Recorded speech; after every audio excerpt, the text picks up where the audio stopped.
when I started going down, losing money, borrowing money, and what have you, I Mm-hmm. just I come to the conclusion that that's what was wrong with me. I didn't want to. I was up on the top, and I just couldn't see myself failing. And Really? yeah, and that's when I made this awful choice that was just crazy, silly, dumb, stupid. Mm-hmm. But I've concluded that's really what it was. I But was not that compulsive gambler as such. This is Sheila's Take, a podcast where you can hear my take on everything: love, hate, relationships, family, and today's issues with a godly perspective. I'm your host, Sheila Dunbar. Thank you for joining me. welcome back to Sheila's Take. And I want you to please help me welcome James T. Smith, a former country lawyer with a remarkable story of redemption and personal growth. After serving a 15-year sentence, of which he spent 5 years in a federal correction institution, James confronted the perception of being a compulsive gambler in his first book, Deal by Me, A Golden Opportunity Blown. However, through self reflection and a deeper understanding of his own fears, he discovered that his struggles stemmed from a fear of failure rather than an addiction to gambling. Today, James is a successful pastor, the moderator of moderators for the General Baptist State Convention of North Carolina Incorporated, and a North Carolina State Bar sponsor of continuing legal education. Welcome, James, to Sheila's Take. How are you? I'm doing well, and I hope you're doing well. I am blessed. Thank you so much. And I Hmm. appreciate your time. So I'm just going to jump right in and I'm going to ask you, can you tell us more about your journey from being a successful lawyer to serving time in a federal correction institution? How did you transition from that difficult period to where you are now? Well, it's not as easy to Mm-hmm. just say in few words, but I will try to shorten it as much as I can. Take Uh, your time. Take your I, time. I, yeah, I come from a relatively uh, good background. When I say Mm-hmm. relatively good background, my grandfather owned properties, uh, a large family. My mom was a family of 10. I'm the only child Wow. uh, to a single mom. Mm-hmm. The first cousin to go to law school. I graduated from law school in 1969, started practicing law in 701. Mm-hmm. And of course, from that point on, I thought I was okay. I was doing very well. I was making money. Uh, but I was had this little habit, and that was gambling. And Okay. and so I started gambling with some of the guys. I frankly won money. I thought I was pretty good. I was playing poker, and I Mm-hmm. always thought I was great. I won money. I lost money, but it didn't bother me at all. Then it got to the point wherein I became very. I just started loving the game. Didn't know quite Oh, when to get up, okay. and I started going down, downhill. And when I realized where I was, that's when I did something very stupid. Okay, I went and robbed a bank, and Wow. as a result of doing that, I spent got a 15-year sentence and spent 5 years confined. Came out in 1986, and of course, that's when I began my comeback. I went back to school. I already had my JD, but I went back to Mm-hmm. school, seminary, received my master's of divinity. I continued and got my doctor of ministry. And and between all of this, I became a pastor of a church that I just retired from last year, December of last year, Okay. after, Okay. after 32 years at the same church. Wow. Wow. And of course, in the meantime, I became moderators for the General Baptist State Convention. Uh, I People said I would never be get anything else to do with the state bar, but for 11 years, I became a sponsor of continuing legal education for the North Carolina State Bar, where I travel all over the state, teaching lawyers about ethics, mental health, and substance abuse. I was one of two disbarred lawyers in the whole state of North Carolina. Now, I'm not. Mm. Now, everything I'm telling you now, I'm not doing it because I'm not doing it now. I'm retired. Okay, I Okay. I I I did I did work with the North Carolina State Bar for Mm-hmm. 11 years, and I stopped doing that when COVID came in because I'd been traveling across the state, and I just didn't want to Yeah. continue to do that. Mm-hmm. And of course, I retired from my church of 32 years back in December of last year, uh, which is now that's well, I shouldn't say December last year. It's actually been more than a year now. It's 2 years ago. I 20 retired. Yeah, December of 2022.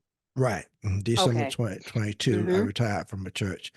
But my home church lost her pastor about 5 months ago. And Mm-hmm. of course, they called me in to serve as an interim. So I'm back working at this point Okay. as a Oh, okay. as an interim pastor at my home church.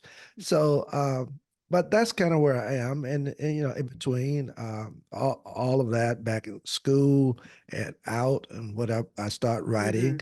I wrote my first book, Deal by Me, A Golden Opportunity to Blow. And while COVID was in, I wrote my second book, A Deal Mm-hmm. by Me, Self-Evaluation. And that's when I kind of came to the conclusion that I was not a compulsive gambler. And I think you stated that, but rather I was afraid to fail. And I talked about, why I came, Wow. how I came to that conclusion. So that's basically in a nutshell, uh, a little bit about me, and I'm my life is open. I'm an open book, so I don't Mm-hmm. have any problem with you asking me any questions. So if there's anything else that you wanted to know Of course. Oh, about of this, course. just feel feel Yes. just feel free to ask. Because we're gonna jump in. I'm gonna jump in and talk about your books. Okay. Now you mentioned that you perceived yourself as a compulsive gambler, Hmm. but you realized that you were actually afraid of failure. Hmm. What led you to this understanding? Okay. Well, when I was at some point during my journey, after I wrote my first book, Mm-hmm. when I thought it was like compulsive gambling, I tried to contact Gambling Anonymous, Mm-hmm. which is a group here in Chapel Hill. It's called Amityville House, I believe, something like that. And I told them I wanted to come over and talk to the guys about uh, gambling because that's basically what I had done and how I messed up. Mm-hmm. And he asked me if I was still a compulsive gambler, and I told him no. And he just couldn't believe that. I said, no, I have not gambled since 1981. I Mm-hmm. mean, I mean, I said I was finished with. I was a poker player. And so he said to me, he said, well, I don't know if the guys would be interested in hearing from you because we believe that once a compulsive gambler, always a compulsive gambler, somewhat like alcoholism. Right, Yeah, right. once you alcoholic, you are always an alcoholic. That was Mm-hmm. the same Right. same concept. Mm-hmm. But I knew within myself that no, I no longer desire to gamble. Right, right, I'm right, I'm right. I'm I'm finished with that, and so I had to kind of struggle with that. And then as I started writing my second book, I started thinking about, who I was and what I was doing Mm-hmm. and how my law practice was going, how people were looking up to me and all of this. And I had it going on. I had run for district court judge. And if the law had been like it Wow. is, law had been like it is now, I would have been elected the first African uh, district court judge in the district, which composed of 5 counties back in 1976. Okay. Wow. I got 47% of the vote. Mm-hmm. Now you don't have to give a 40. But back then, if you got 47, you still went in a runoff because you had to get 50%. Okay. And I lost in the runoff to another white gentleman. But I was on the move. Everybody knew Mm-hmm. me. I was making good money. You were pretty Uh, much going on the up. You exactly, was exactly. yeah, okay. Exactly. And then when I started going down, losing money, borrowing money, and what have you, I Mm-hmm. just I come to the conclusion that that's what was wrong with me. I didn't want to. I was up on the top, and I just couldn't see myself failing. And Really? yeah, and that's when I made this awful choice that was just crazy, silly, dumb, stupid, Mm-hmm. But I've concluded that's really what it was. I But was not that compulsive gambler as such. Especially after he said that to me, because I knew mm-hmm. I was no longer a poker player. But Right. now, and that's how I came to that conclusion. And I still kind of believe that's what it was. I was. But the strangest part of that is you were your whole thing was you were afraid to fail. You were at the top pretty much. You were afraid to fail, and because of the decision that you made to rob a bank, you pretty much lost everything and failed. Your biggest fear became a reality. No question. I agree with you Hmm. wholeheartedly. I I can't deny that. You know, Okay. Yeah. uh, but that's you. You were asking me how I Mm-hmm. came to that conclusion, and that was how I came to that conclusion. Now I'm not suggesting that's still the right answer. I don't Right. know, but Mm-hmm. that's what I concluded because I knew that I was no longer this gambler. I had Right. no urge Mm-hmm. to do that.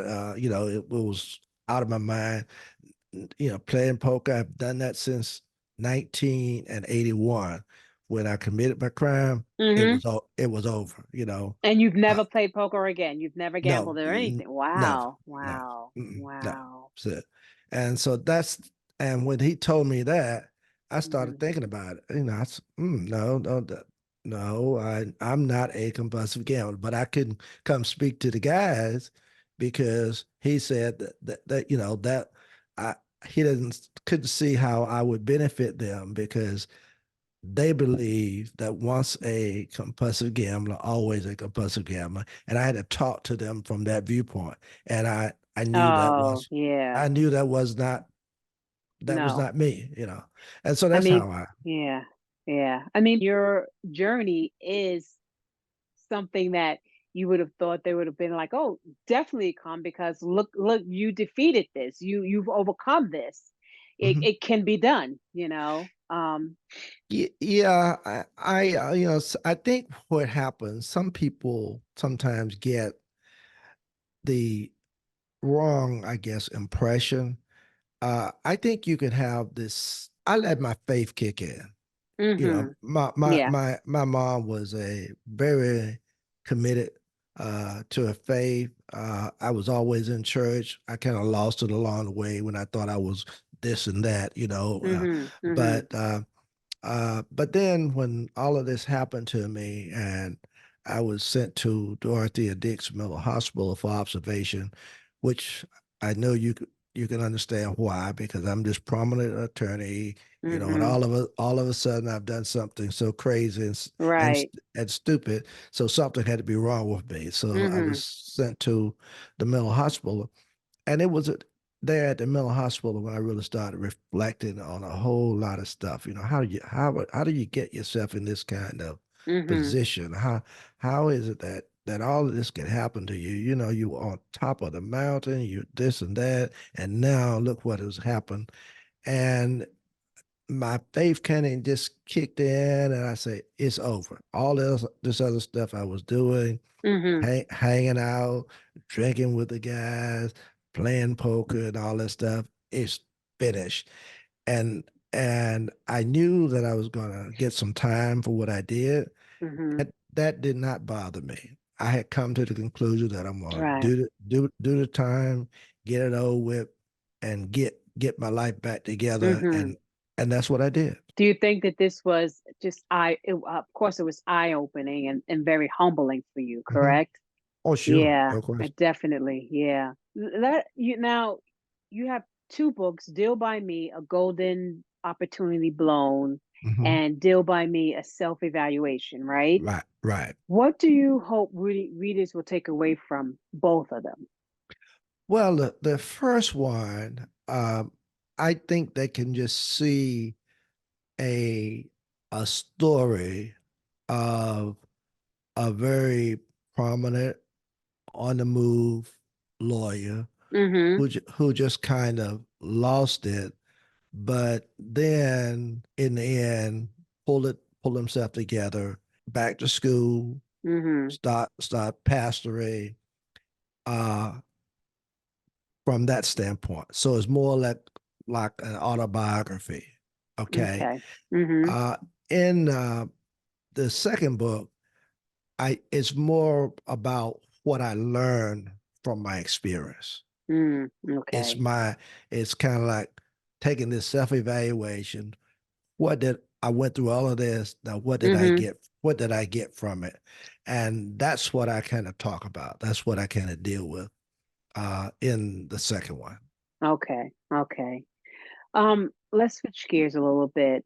Okay. Coming back from such a challenging and life-altering experience must have Mhm. required a lot of immense strength and resilience. Can you share some practical strategies or steps you took to rebuild your life and reach the level of success you have achieved today? There are some things that I really, really just kind of think through, and I kind of shared this um, in the second book. Okay, Mm-hmm. and I talked about how I had to confront the source. I had to really deal with myself. How did you get here? Yeah. And then Mm-hmm. I had to kind of accept responsibility. Nobody made me do this. It was me, Mm-hmm. Yeah. Right. and then as a result of all of that, when I told you I came to the conclusion that it was about my failure, so I talked about don't be afraid of failure, so Mm-hmm. I wanted people to know that as I talk about it in the book. And I let folks know that, if you play with fire, you know, and you You're keep gonna get doing it, burnt. that's exactly right, and Yeah. I talk about that fire being my gambling and what have you, and so how I went through a period of not just an idle mind. And I talk about how the idle mind is a devil's workshop, Mm-hmm. So I deal with these kind of things in the second book. And that's what I even talk when I do inspirational speaking before Mm-hmm. people. And I even talk about it sometimes in my messages with my church family, So it's these are some of the things that I just have to I lift up and try to, and so I got to where I am. I never forget. My mom told me when I first got out, she said to me, she said, "Now, son, you can go and lie down in a ditch if you want to, uh, or you can put your head in the sand if you want to. Mm-hmm. And Mm-hmm. all folk gonna do is come by and kick more dirt on you, or they're gonna rub your head further in the sand. But Mm-hmm. if That's right. you would just get out of the ditch and take your head out of the sand, so some of these same folk will give you a helping hand." And Mm-hmm. I just got determined that I was not going to stay in a ditch. I was not going to keep my head in the sand. I was going to move forward. And I had so many people who were willing to just kind of step in and help me. I had ministers who became friends of mine, and my church that I was at for 32 years. Mm-hmm. I credit one of my mentors who was a minister for actually uh, giving me some good recommendations. And because after going through what I went through in the Missionary Baptist Church, Mm. you know Yeah. they won't you understand what I'm saying. That was so Yes. that was not supposed to happen, but Right. it Yeah, it did. definitely. It did, and I stayed there. And this was church of we had about 150 to 200 members on the road on Wow. on a Wow. on a Sunday, about average about 100, but that wasn't supposed to happen. I was not supposed uh, be ever working with anything with the state bar again. Mm-hmm. Uh, that I was told, that would never happen again. But gee, I had lawyers who encouraged me to. They said, "Look, your story is one we need to hear." Yeah. You Yeah. get there, and so I applied the state bar to be a sponsor. And believe me or not, let me tell. I want. This is a story I love to tell you because Tell me. Tell. Go it's on. it's always so interesting. Mm-hmm. I was down in Henderson where I was practicing law, and I was in the office with one of the white lawyers. Uh, and went by to just see him because I practiced law at Henderson. And so he was talking to me. He said, Smitty, he said, look, man, with your story, it is just so interesting. Why don't you apply to become a sponsor of CLE for the North Carolina State Bar? He said, that's what Jim Blackburn does. Now, Jim Blackburn was another lawyer who had gotten Mm-hmm. disbarred for embezzlement, and he was the only lawyer. He was white, only lawyer that the bar allowed to do CLE, okay, which is continuing legal education. And so he said he's doing it. He's doing very well at that. Mm-hmm. And I told him, I said, well, I'm not sure about that because his charge was embezzling funds from clients. Okay. And I said, that's what he was. It was not a violent crime. I said, my crime was a violent one. Mm-hmm. And I just don't know whether the bar will let me do that. So he said to me, he said, well, you never know. And so I got back home. I talked with my wife, Mm-hmm. and she said, well, honey, you don't have your license anyway. So all they can say is no, you right back where you are. That's right. So it made a lot of sense. Mm-hmm. And so what I did, I applied to the state bar. And they told me after I applied that I would hear from them within the next, I think, 2 weeks or something like that. And so the 2 weeks was up. I hadn't heard a thing from him, and this is going to be interesting to you. And Mm-hmm. so I said to myself, I say, all this, all they are visualizing in their mind is an African American guy Mm-hmm. who robbed a bank, Wow. Mm-hmm. and this is not a pretty scene. Okay, that's what Yeah. I'm saying. Yeah. So you know what I did? I got dressed like I was I used to do because I used to be a dapper dresser. I got dressed with my 3-piece suit on. I Mm-hmm. put my towel on, got a nice fresh shave, and I went over to the North Carolina State Bar, and I asked to speak with someone in the continuing education department, and they called someone, uh, female lady, white lady came down, and I could tell when she came down and saw me, I could see her total demeanor changing. Okay. And Yeah. and I said, I just came over to inquire about my application. And she said to me, she said, um, Dr. Smith, she said, you will hear from us within the next 3 or 4 days. Sure enough, I hear from them, and the letter said, you have been approved. I Wow. I was the only African American that they had doing Mm-hmm. CLE ethics, mental health, and substance abuse. I traveled all over the state doing CLE with lawyers. You know, they signed up with who they want to take, and I Mm-hmm. was really, really. A lot of them just wanted me because they want to hear my experience. They want to hear how I Right. went through. So it was a great, really great, Wow. great experience, and I did that for 11 years. 11 years. I tell you, Wow. That's amazing. I just gave it up when COVID came in because I didn't want to keep traveling, over the Mm-hmm. state. But Right.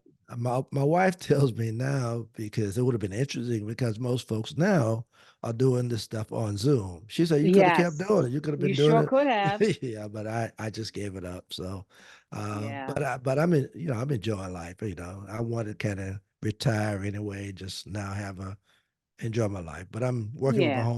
working with my home church and enjoying that too. So what can I say? Wow, that was a really inspiring story. I mean, you Yeah. really have a really inspiring journey altogether. I mean, Yeah. where you come from, what you did, and how you turned your life around, and now it's really beautiful. Well, thank you. Um, what advice would you give to individuals who may be experiencing personal setbacks or struggles with fear or failure? Are there like any particular lessons or insights you have gained that you believe could help others in similar situations? Well, I would say you have to be determined. Mm-hmm. You Yeah. you and you can't give up. You got to believe that you can do it.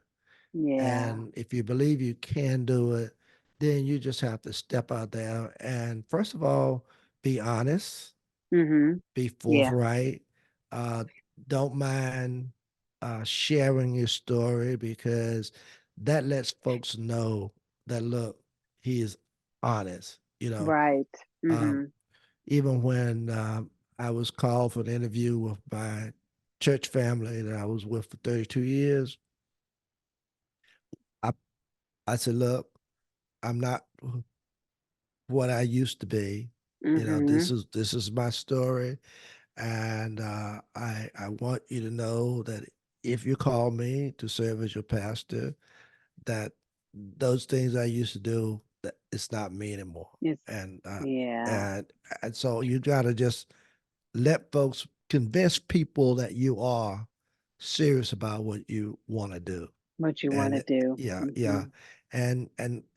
and move forward and do it and let them see you. You can't Mm-hmm. you have to be the example. You just can't talk it. You have to be the example, and the Yeah. example that I have led, have caused me to just I served as moderators for the General Baptist State Convention of North Mm-hmm. Carolina. I was over all of the moderators in the state. Okay. Mm-hmm. I know. Um, I listen. I know what. I definitely know what that is. yeah, okay. So So I you know the know. time. Okay. Yeah. Uh, and and I've served as moderator of the association my church was in. Mm-hmm. I've served as president of the Interdenominational Ministerial Alliance of Durham and vicinity, where all the ministers we come together on Mondays. So, but they saw my genuineness, they saw my integrity, my honest, Mm-hmm. my character, and I presented that in a way they knew my history, so I wasn't trying to Yeah. hide anything. But this is who I am now, and I was able to move forward. And I've just been, I don't know anything else I can say except, but I've been tremendously blessed and I've truly enjoyed my life. I've got, Oh. I got married to a beautiful lady. Can I tell you that story? Oh, yes. Please, come on. Of um, course. my wife and I, my first wife, Mm-hmm. we separated and divorced as a result of my gambling, staying out, Mm-hmm. doing all this crazy stuff. So when this happened to me and I was committed a crime, I was not married at that time. Mm-hmm. Okay. And so when I got out, and uh, fortunately, I don't like to say fortunately, that's not a good word, but my my wife's husband was a minister also, Mm-hmm. and he preached his church in Warrenton, North Carolina. Mm-hmm. Nice big church. Came home and he had a heart attack. Rushed him, Oh. rushed him to the hospital, and he didn't make it. Mm. Left two beautiful kids. One was 10, Mm-hmm. and the other one was 5. A boy 5 and a girl Wow. 10 years old. And I had been called to the ministry, but Mm-hmm. I was not pastoring at the time. And somehow the minister that they had called to pastor the church could not get there on that last Sunday because he was working out arrangements at his previous church. Mm-hmm. And so they called me in to preach for them on that Sunday. I went over to preach, and my wife, now, she was sitting out in the congregation, and uh, I saw her, and I said to myself, "That's my wife," just like that. So, Oh, and wow. that was about 2 years, about a year and a half afterwards. And so Mm-hmm. I was working at this law firm who had given me a job in Warrington, and the female there knew her, and I said, "How can I get to talk to her?" You know, and they knew how I was previous to Mm-hmm. Mm-hmm. Mm-hmm. my life changing, and they said, "Smitty, talk to her just like you would, just like you used to talk to," that kind of stuff. So, Mm-hmm. so, so actually, I sent some flowers to her, and somehow it was like from an unknown person. I said, "If you want to know who it is, call the secretary of her office." She called the Mm-hmm. secretary, and the secretary told her who it was. And she came by the office, and from then on, we started dating. 6 months after that, we were married. Wow. But listen, you Uh, waited uh, 2 years after you saw her at church? yeah, You because would think, I hadn't seen her. oh, No, wow. Okay. I had not seen her. Mm-hmm. When she passed, I had not gone to church, and I didn't know. Mm-hmm. As a matter of fact, what was going on with her. But I just Okay. happened to been called to the church, and that's when I Mm-hmm. actually spotted her and saw her. Okay. And then we started talking, and then we got married about 6 months afterwards. We were married, and we've been married now for we got married in 90, and what's this, 3 July, this month will be 34 years. Wow. July this Oh, year, wow. 34 July years. what? July what? July, what's the date? July 21st. Oh, because I got married July 1st and Yeah, I'll be 24. But yeah, oh, wow. yeah, Congratulations. That's oh a yeah. beautiful story. That's a Mhm. beautiful story. Oh yeah, So yeah, God really blessed you. He oh yeah. really did. Hmm. Yeah. Yeah. Oh. Yeah, she had been the husband, Mm-hmm. this wife of a minister, and Mm-hmm. it just felt right in place. Yeah. So, Yeah. it was Yeah. awesome. I have Yeah. I have two more, just two more. Oh, go Do ahead you on. do you believe everyone has the potential for transformation regardless of their past failures? I think I know the answer, but I want you to answer it. Yeah, I do. Mm-hmm. I You think so. do. Hmm. Mm-hmm. I think so. But I think what happens with so many people is that they doubt themselves. Yeah. uh it has nothing to do with being there. It's just Mm-hmm. believing that I can't do it. Yeah. I messed up, and I just gotta accept my failure. Yeah. And you know nobody's gonna give me a chance. But you cannot give up. When I first applied to seminary, I went to applied at Southeastern Theological Seminary, and when I first applied, they did not accept me.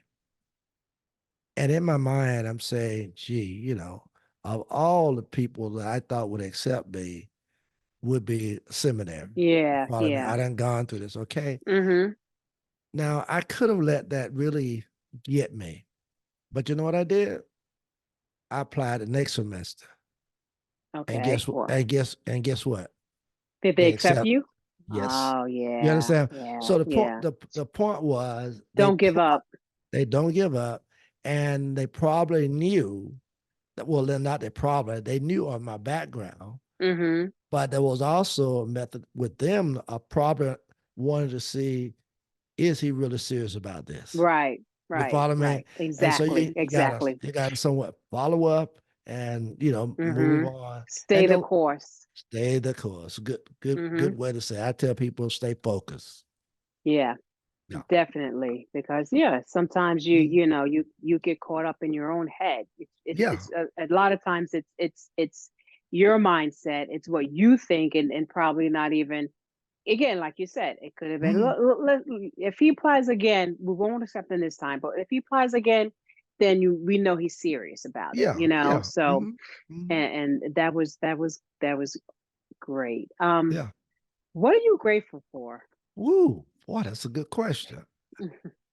I'm just grateful for I didn't have to be here. Mm-hmm. And I'm grateful that the Lord has blessed me to get where I am. I could have, I tell my wife all the time, I Mm-hmm. tell her that being confined for those 5 years Yeah. added 5 years to my life. Wow. Wow. All I did was exercise, I ate good, I slept well. I mean, Mhm. I know I have a laugh when people laugh with me about it, but Wow. that's what happened. I ate good, I exercised every Mhm. day. I was on the tennis court. Mhm. Uh, and I knew, Mhm. I knew what I had to do, so Mhm. I didn't get in any trouble. I'm gonna tell you something. Mhm. When I was in Ashland, Kentucky, and I was and you were able to get the records, they will tell you now. I was the only inmate there that they allowed to go to a seminar. I went to two. I left Hmm. the prison by myself and went to a seminar. Really? By yourself?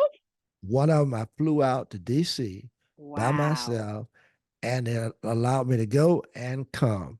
And they had to just tell other inmates that I had to go back to court or something, so that inmates wouldn't assume I was getting Wow. some special privileges. And yeah, if you could could correspond with my chaplain now, tell you the same thing. I had, as a matter of fact, one of the Wow. ministers who was head of prison fellowship Mhm. moved from Kentucky here to North Carolina, and he came to do me in Kentucky. I'm talking about uh, since in the 80s now. Mhm. He Mhm. was here in North Carolina heading up prison fellowship and came to my installation service when I was installed as a pastor of my church and came back to my retirement ban- Wow. banquet. Oh, white gentleman Wow. named David Helen. He'll tell you the same thing. Yeah. So I can't, I've just tried to do what was right. Mhm. I knew that I had messed up, but I tell people all the time, confront the source and just accept the responsibility Yeah. and move on. Don't let it hold you down. You know, accept it and say, look, I admit it. I apologize for it. Mhm. I regret everything I did. Yeah, But yeah. I know that I've been forgiven. My faith tells Definitely. yeah, Mhm. my faith tells me that, and I have to just move on. And that's what I've done. Oh, well, James, I thank you so much for sharing your story. And it is an incredible story, Thank you. I'm so elated to hear, how your life changed and how you touched so many others. And it's like God is like was so had his hand all in it, all in the mix of James's, James's life, Mhm. and but I mean, you came out refined gold, and that's beautiful. That is so Thank you. beautiful. Um, Now, can you tell my listeners where they can get your book? If you have Mhm. books, if you have a website, can you Yeah. give the website, your Instagram, all of that information? You Yeah. even have a podcast too, right?